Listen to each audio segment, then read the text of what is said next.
बिस्मिल्लाहिर्रहमानिर्रहीम। ज़्यादातर आजकल अगर आप देखें ना तो एक बहुत बड़े हमले हो रहे हैं, गुस्ताखियाँ हो रही हैं नबी सल्लल्लाहु अलैहि वसल्लम की शान में। और कुफ़ार जो है ना अक्सर अक्सर नबी सल्लल्लाहु अलैहि वसल्लम की शान में गुस्ताखियाँ करते हुए हज़रत आयशा का जो 9 साल की उम्र में हज़रत मोहम्मद सल्लल्लाहु अलैहि वसल्लम के साथ निकाह हुआ उसका ज़िक्र करते हैं। और इसी तरह और बहुत सारी चीज़ें हैं। तो अगर एक लम्हे को ये सोचें कि यार ये मौका तो हम भी उन्हें दे रहे हैं ना, बिकॉज़ हम अपने नबी सल्लल्लाहु अलैहि वसल्लम की उतनी सुन्नतों से वाकिफ़ ही नहीं हैं। हम अपने नबी सल्लल्लाहु अलैहि वसल्लम की उतनी मसनून दुआओं से वाकिफ़ नहीं हैं। हमारी ज़िंदगी में हमारे नबी सल्लल्लाहु अलैहि वसल्लम की उतनी सुन्नतें हैं ही नहीं।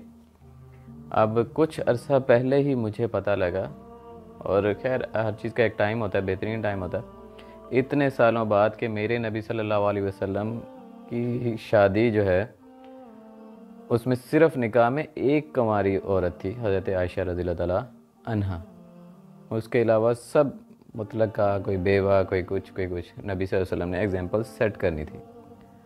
और ये जो हदीस है कि एक सहाबी से नबी करीम सल्लल्लाहु अलैहि वसल्लम ने फरमाया किससे शादी की, तो उन्होंने बताया कि बेवा से। तो नबी करीम सल्लल्लाहु अलैहि वसल्लम ने फरमाया कि कुंवारी से क्यों ना करी, तू उसके साथ खेलता, वो तेरे साथ खेलती। तो ये हाफ हदीस है। इसके आगे उन सहाबी ने जवाब दिया कि मेरी बूढ़ी माँ है, मेरी बहनें हैं।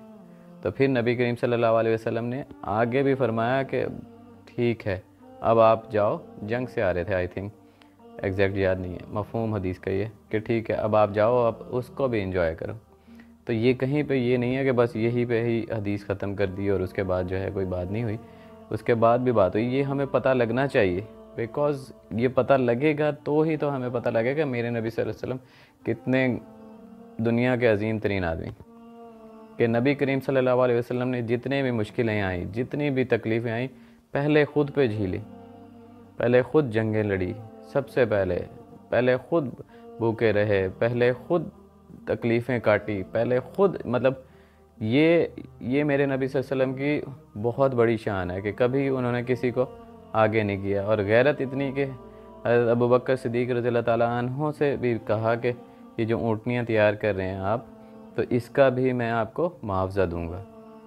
तो ये थी मेरे नबी सल्लल्लाहु अलैहि वसल्लम की शान। और हम अपने प्रैक्टिकल अमल से, वैसे तो हम बहुत बड़े क्लेम करते हैं कि हम ये हैं, हम वो हैं, हम फ़लाँ हैं, ढिमकान, लेकिन हमारी शादियों पे मेरे नबी सल्लल्लाहु अलैहि वसल्लम की सुन्नतों की धज्जियाँ उड़ा देते हैं। हम कोई ऐसा अमल नहीं करते कि जो नबी करीम सल्लल्लाहु अलैहि वसल्लम की सुन्नत में से हो। नबी करीम सल्लल्लाहु अलैहि वसल्लम ने तो फरमाया कि निकाह को आसान करो और ज़ना को मुश्किल करो, कि ज़ना ख़त्म हो जाए। लेकिन हमने निकाह को इतना मुश्किल कर दिए, जहेज़, ढोल ढमक्का और पता नहीं क्या क्या। हालांकि हज़रत अब्दुर्रहमान आई थिंक सहाबी थे, जिन जब हिजरत करके आए तो अंसार और महाजरीन ने आपस में एक दूसरे के साथ बड़ा भाईचारा अपनाया और ये वो, और उनको एक अंसारी अपने घर लेके गए और उन्होंने कहा कि मेरी ये 2 बीवियाँ, इनमें से एक को मैं तलाक देता हूँ, तो आप इनको रख लें। तो उन्होंने कहा नहीं, मुझे अभी इसकी कोई ज़रूरत नहीं। इसके बाद जब उनका वलीमा हो गया, हज़रत हज़ूर सल्लल्लाहु अलैहि वसल्लम के साथ ही रह रहे हैं, ज़्यादा दूर घर नहीं है।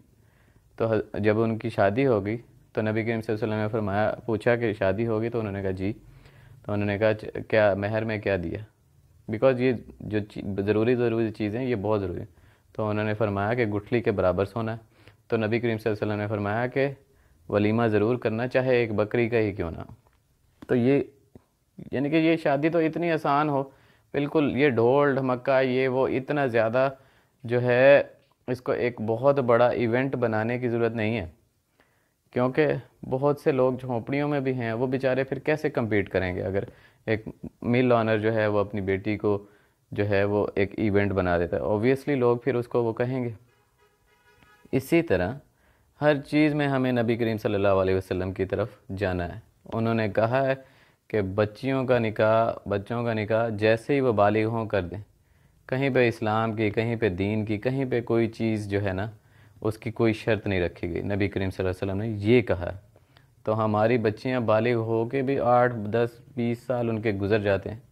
10, 11, 12 साल में इस वक्त बच्चियां बिल्कुल बालिग हो रही हैं और हर किसी को भी ये पता है और माँओं को तो लाजमी ही पता होता है, लेकिन इस तरफ हम सोचते ही नहीं।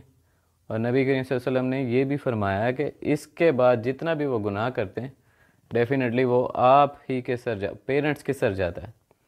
तो हज़रत आयशा रज़ी अल्लाह ताला अन्हा का निकाह अगर 9 साल में हो सकता है तो हमारी बहनों बेटियों का निकाह क्यों नहीं हो सकता। और जैसे ही कोई बलूगत की उम्र को पहुँचे तो हम फटाफट उसका निकाह करें। बाकी हम प्रैक्टिकली लोगों को दिखाएं ना, कुफ़ार को अगर जवाब देना तो प्रैक्टिकली जवाब दें, ये नहीं कि सिर्फ कह दिया। कहने से तो कोई नहीं मानेगा कि भाई हमें बहुत मोहब्बत है नबी करीम सल्लल्लाहु अलैहि वसल्लम से और ये वो। अगर मोहब्बत है तो वो अपने अमलों में ज़ाहिर होनी चाहिए। अमाल में बेहतरीन मोहब्बत ज़ाहिर होती है और अमाल से ही ज़ाहिर होती है और किसी चीज़ से ज़ाहिर नहीं होती। तो हमें इन सुन्नतों को अपने और नबी करीम सल्लल्लाहु अलैहि वसल्लम की टीचिंग को अपने ऊपर इस तरह लागू करना है कि लोग कहें वाकई लोगों की जुर्रत ही ना हो।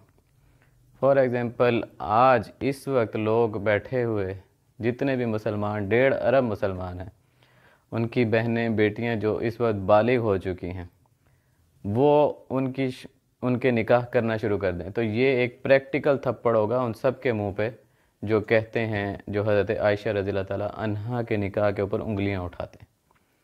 और ये बिकॉज़ हम अपनी बच्चियों को बच्ची समझते रहते हैं ना, हालांकि वो जवान भी हो जाती हैं, वो लड़कियां होती हैं, प्रॉपर उनके जो है बलूगत की उम्र को पहुंच चुकी होती।